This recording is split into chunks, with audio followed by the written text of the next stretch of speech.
Good morning. This is KELOLAND on the go with all you need to know in news and weather as you start your day. Governor Kristi Noem's name will be on the November ballot.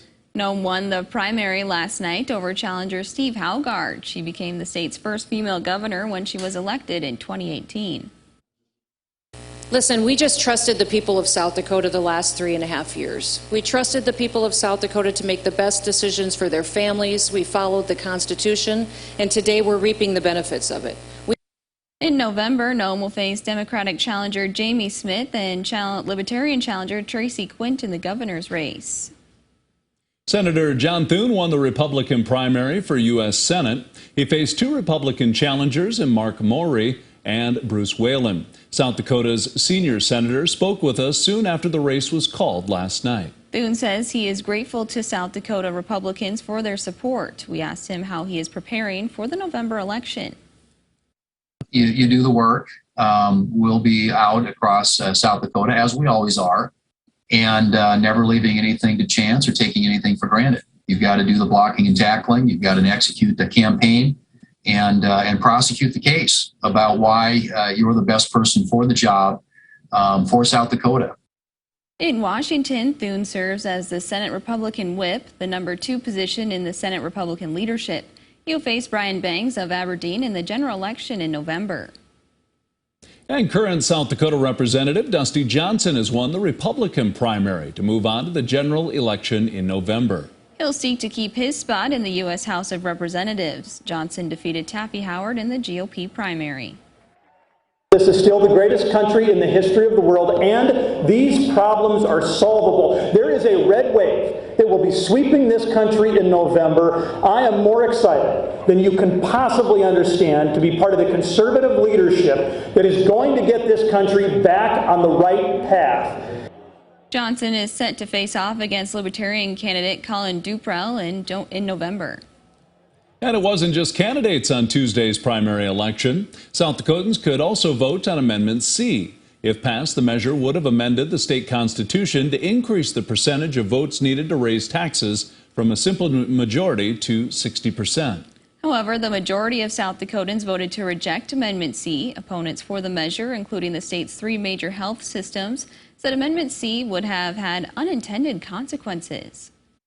But I think whether or not it is Medicaid expansion or law enforcement funding or K-12 education funding, there are a lot of different things that come across the South Dakota ballot every election that this would have dramatically impacted. So we're, again, very, very excited that we have protected South Dakota's majority rule. Amendment C was the only item South Dakota voters could vote on regardless of party registration. Now let's send it over to meteorologist Scott Munn for a check of this morning's weather. Going to be a nice day out there today, Scott. Well, shaping up to be that way. A couple of morning showers in eastern, southeastern KELOLAND continuing to move out of the area. We'll go with a decrease in cloud cover, try to bring in that sunshine for today. As temperatures hit the 60s and 70s, there still may be a couple of lingering showers, we'll call them, into western, maybe northwestern Iowa, as well as north central South Dakota. Things are moving to the southeast and remaining light. Temperatures are in the 40s and 50s, and we'll see these numbers warm to the 60s and 70s. And Brian will have more details on your forecast coming up. Thank you, Scott. Rainfall in the past few months has counteracted some of the drought conditions we've been seeing across the state the past couple of years. The drought monitor says right now about 53% of the state is in a moderate drought or worse, but that doesn't mean conditions can't get worse. I think we'll see some ups and downs. I don't know that we'll see as widespread severe conditions as last year, but after June or towards the latter part of June, we start to see kind of a warmer, drier pattern still in the outlooks. Edwards says they hope to see significant rainfall in June, which is typically the wettest month in South Dakota. Officials in western South Dakota are sending out a reminder to the public after a fire in the central part of Rapid City. The Rapid City Fire Department says crews responded to a home in the 400 block of East Denver Street Tuesday afternoon. Firefighters arriving on scene found flames coming from the house. They had it contained in a short amount of time, but want to remind people to never drive over fire hoses. A Rapid City man is behind bars after allegedly firing a gun at construction workers. Deputies responded to the area near Highway 79 and Spring Creek Road Monday afternoon. Authorities arrested 53-year-old Carl Relf on 5 counts of aggravated assault. The case has been turned over to the Pennington County State's Attorney's Office. A Garrettson man accused of repeatedly raping a 15-year-old girl he hired to clean his home has made a deal with prosecutors. According to court papers, 36-year-old Skylar White met the girl on Facebook. He initially faced 20 charges, including rape and sexual exploitation of a child. He recently pleaded guilty to 2 counts of child pornography, and the rest of the charges were dropped. White remains in the Minnehaha County Jail and is scheduled to be sentenced in September. That's a look at some of our top stories. Now let's get one last look at your weather with meteorologist Brian Karstens. Brian?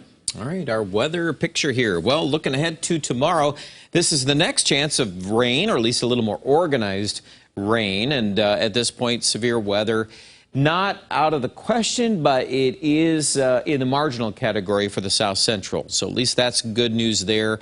Obviously, we'll keep tabs on that.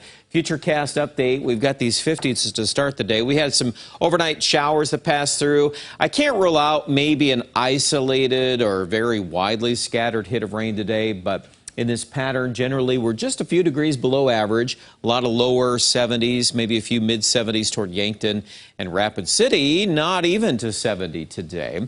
Then for tonight, well, it starts dry, but then tomorrow morning, there's probably a little rain in the northwest. And then as we kind of work our way through the day part forecast tomorrow, thunderstorm development probably takes place in the South Central.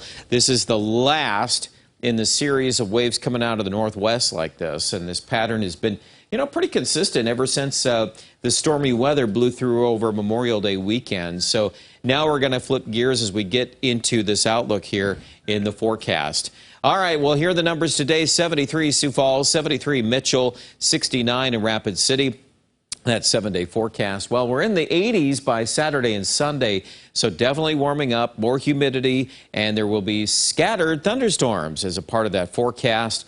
And more details to come as we nail down some of these specifics here on the fronts and where they're at on the maps and that kind of thing. I do expect, though, overall warming up for Aberdeen. So, yeah, that's a pretty substantial change. It's really looking back since the 1st of June, we've been averaging well below average. So we'll change that tune. Also, Pierre and Rapid will start to get some increasing heat. And along with that, there will be some surges of humidity as well, including even Rapid City, where there will be some scattered thunderstorm chances as we head through the last half of the weekend. More coverage online at KELOLAND.com.